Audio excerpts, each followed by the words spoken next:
Right, ndipamana ndofunga mukuziva nyaya iri kupisa nyaya yekuproposa kwakaita Enzo girlfriend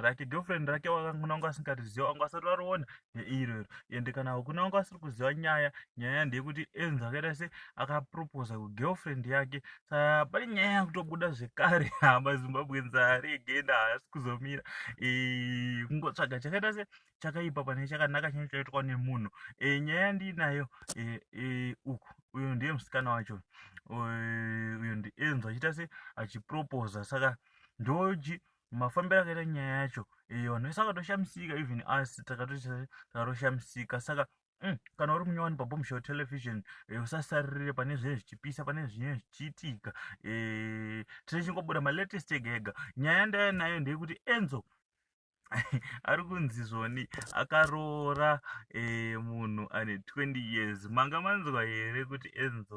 Enzo's girlfriend is 20 totsamwira ikoko here nhasi vapanzi shoko ranhasi saka kuri kunzichi bhebi raEnzo rine 20 saka hanzi totsamwira ikoko here ndiDiamond in the rough akaisawo status akaisawo post yake saka what do you think about the post yani yeDiamond iyo toona kuti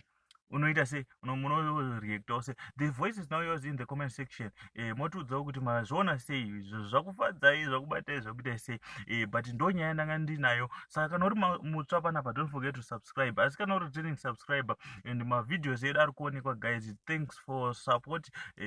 tinozvitenda tinozvikudza thank you.